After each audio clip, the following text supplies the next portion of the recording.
जो कभी ये सोच लेता है कि एक बार भोग लूं मेरी इच्छा शांत हो जाएगी, बहुत धोखे में हो गया, दलदल में कूद गया।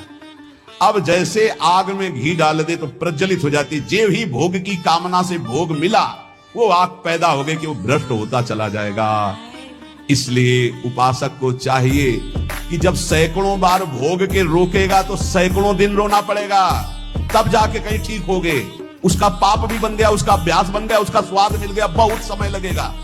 और पहली बार में ही यदि रोक लिया तो ऐसे चट से निकल जाओगे। इसलिए भोग की आकांक्षा उत्पन्न होने पर उपासक को पहली वृत्ति में ही रोक लेना चाहिए।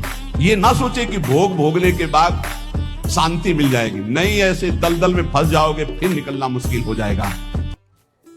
ये सेवक जी का आदेश है, किसी से भी संभाषण करें तो रुक्ष भाव नहीं होना चाहिए, परुख वचन नहीं होने चाहिए। परुख वचन का बहु न कहे, ऐसे मानो पूछत रीति भभूकत धावत, उसको पश्चाताप हो कि मैंने इससे क्यों बात कर दिया। वो खुद दुखी है और अपने को भी दुख पहुंचे, ऐसा संभाषण कभी नहीं करना चाहिए। हमारा मन वही जो भगवान की आज्ञा, हमारे आचरण वही जो भगवान की आज्ञा, हमारी वाणी वही जो भगवान की आज्ञा, मन वचन कर्म से भगवान का शुद्ध शरणागत। फिर इसके बाद आखिरी शरणागत मैं कभी विस्मरण। देखो, जब आदमी फिसलता है तो उसको ये नहीं देखना होता कि अब क्या होगा, सब कुछ हो सकता है। जैसे सीढ़ी से फिसल गए, हाथ टूट सकता है, खोपड़ी फूट सकती है, कुछ भी हो सकता है। अब फिसल गए तो फिसल गए, अभी कम से कम संभलने का तुम्हें अवसर मिल गया। तो जो कुछ हुआ, जब फिसल गए तो जो कुछ भी हो सकता है। देखो, ये अगर सबसे बड़ा दुश्मन है संसार में, तो जो मन भोगों में जा रहा है सबसे बड़ा दुश्मन मन है। कम समय में ऊंचाई पर चढ़ने के लिए आपको सूत्र बता रहा हूं, ये हृदय की बात बता रहा हूं। इसी से परम शांति मिलती है। जितने भी गंदे विषय है हम छोड़ने के लिए क्या उपाय करें? भगवत चिंतन, उसका चिंतन ही ना होने दे। ये खास बात है। हमारे पास जो वर्तमान का ये मिनट है ना, हम इस मिनट में किशोरी जी के गोरे चरणों का चिंतन करते हैं। अब वो जो विषय चिंतन हमें बार बार फंसा रहा था ना, हम उसका महत्व खत्म कर देते हैं। अब हम विजय की तरफ जा रहे हैं और हम उसका महत्व रखे हुए हैं कि अरे ये छूट जाए तो हम प्रेम रस में जाएं। उसका चिंतन, उसके छोड़ने का चिंतन, उसकी महत्व बुद्धि वर्तमान में तो किसी भी तरह से सही, द्वेषात्मक ही सही, वो तो उसी विषय का चिंतन रहा है, नहीं छूट पाएगा। हमें भगवत चिंतन पर ध्यान देना है तो हम संग विवर्जिता रूपी स्थिति को प्राप्त कर लेंगे। तो हमारी निगेटिव सोच जो है ये बिना भजन के नहीं जाएगी। और अगर ये बनी रही तो अरबों रुपया हो, खूब बड़ा पद हो, पति व्यवस्था पत्नी सब कुछ हो, लेकिन नकारात्मक सोच में चैन से नहीं रहने देंगे। पक्की बात, इसको सुधारना है तो सत्य पे आइए, धर्माचरण कीजिए, पवित्र चरित्र रखिए और नाम जप कीजिए, आपकी सोच बदल जाएगी। एक एक इंद्री का जब आप ब्रह्मचर्य संयम करोगे तब आपका वीर संयम होगा। ध्यान रखना, आप नेत्र इंद्री से गंदे चित्र देखें, श्रवण इंद्री से गंदी बातें सुने, वाणी से गंदी बातें बोले, रस इंद्री से गंदा भोजन करें और सोचे ब्रह्मचर्य रह जाएंगे। बिल्कुल नहीं, कदापि नहीं। ब्रह्मचर्य कोई खिलवाड़ नहीं है।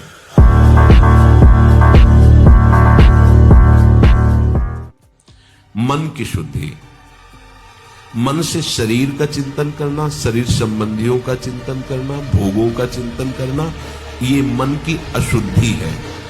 आपका मन तब तक अशुद्ध माना जाएगा जब तक वो किसी शरीर का, किसी भोग का, किसी इंद्रियजन संयोग का चिंतन करता है। पवित्र मन में ये चिंतन हो ही नहीं सकता। अब हमको मन पवित्र करना है तो ये अपवित्रता को रोकना होगा हमें। ये जो अपवित्रता चिंतन के द्वारा हम अंदर अपने मन में डालते हैं, भोगों का चिंतन, शरीरों का चिंतन, राग द्वेष का चिंतन, ये हमारे मन को अपवित्र करती है। अगर ब्रह्मचर्य आपके अंदर नहीं तो कमर में दर्द, माथे में दर्द, चक्कर आना, घुटने दर्द करना, बिना प्रयास के वीरपात हो जाना, नाना प्रकार से हमारे मन में भय सताना, नाना प्रकार से हमारे हृदय में अशांति पैदा हो जाना, ये सब ब्रह्मचर्यहीनता से आते हैं। ध्यान रखना, एक बहुत बड़ी सामर्थ्य है ब्रह्मचर्य, और इसे भगवान की आराधना से ही रोका जाता है। सीधी बात, 2-3 प्राणायाम बताएं बिना प्रयास वाले, जो ब्रह्मचर्य को अपने आप पुष्ट कर देंगे। पहली बात तो, जैसे आप पद्मासन में बैठ गए और पूरी वायु छोड़ दीजिए, रोक लीजिए। अब एकदम प्राणवायु खींचेगी तो एकदम खींच लीजिए और फिर छोड़ दीजिए, फिर रोक लीजिए, और उस समय नाम जप कीजिए या मंत्र जप कीजिए। तो ये हुआ बाह्य कुंभक। और एक आंतरिक कुंभ, खींच लिया और बंद कर दिया। अब जितने सेकेंड मिनट आपकी क्षमता है नाम जप कीजिए, फिर निकाल दीजिए, निकाल के तुरंत फिर भर लीजिए, फिर रोक लीजिए। इसे आंतरिक कुंभक कहते हैं। और समभाव से बैठ करके भगवत चिंतन कीजिए, चिंतन से स्वयं प्राणों का याम हो जाएगा।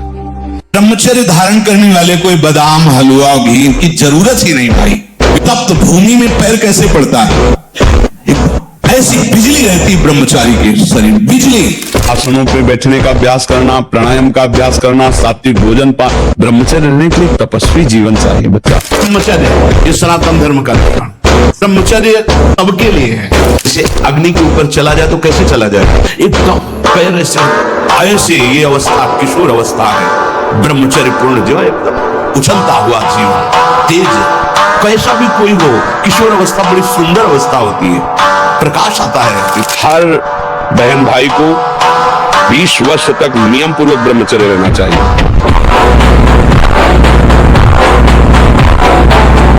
तनाव मुक्त चेहरा जानते हो किसका होता है? जिसमें संयम होता है, जो सत्य मार्ग, वो तनाव मुक्त, मुख प्रसन्न, तन तेज विराजा, कीने रामचंद्र कर काजा।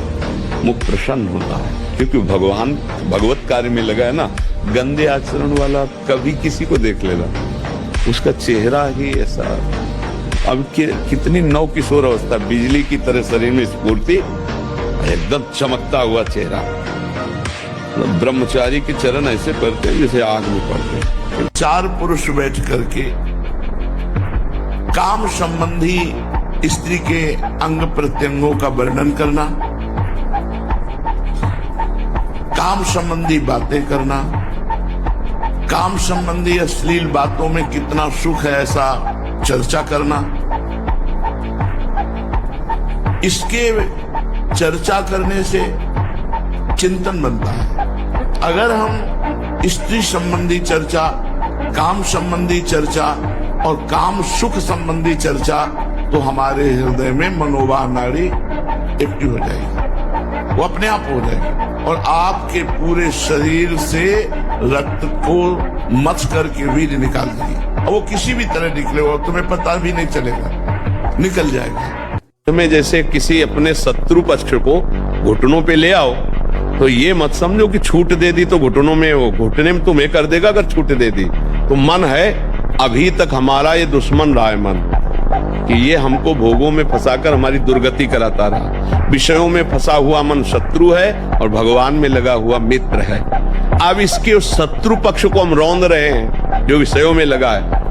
अब वो आपको रौंदेगा अगर होश में नहीं रहे। भजन छूटा, कुसंग हुआ कि ऐसी जगह फंसा देगा कि आपका भजन सब नष्ट हो जाएगा, भजन करने की वृत्ति ही चली जाएगी।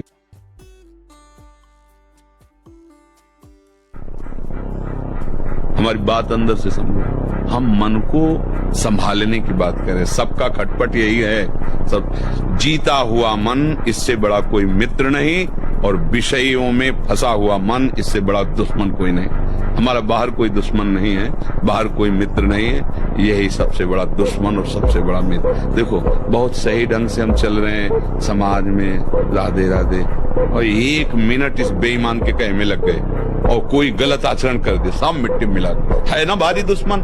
पूरे जीवन की कमाई 1 मिनट में कमाई।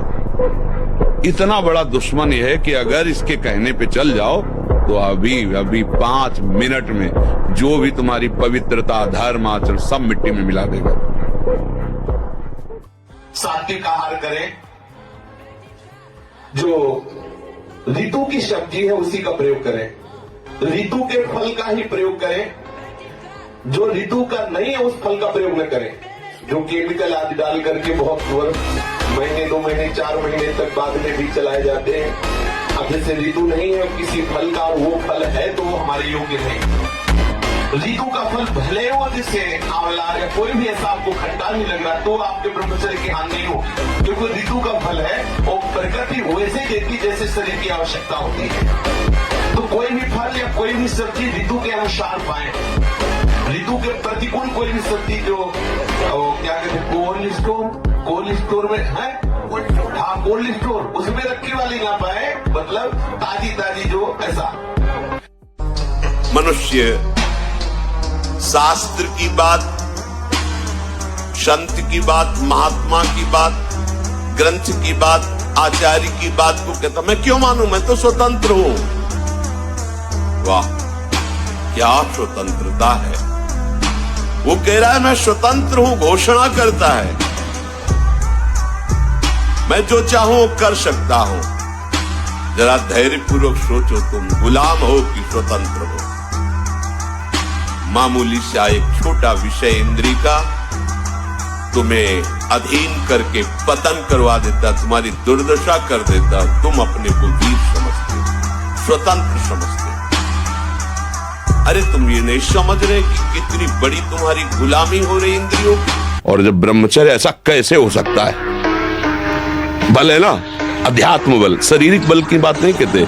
ऐसा कैसे हो सकता है? यदि एक बार ऐसा हुआ तो 1000 बार मैं प्रयास करूंगा और इस पर विजय। वो मतलब जिद्दी स्वभाव, एक निष्ठा उसी से आती है, उसी से। पहले खेती जोतते थे ना किसान, एक पार वाला होता था और पूरे खेत को उसी से जोतला है। बलवान होते, 2 लीटर मठा और 8 रोटी पाए, बैल की जैसी।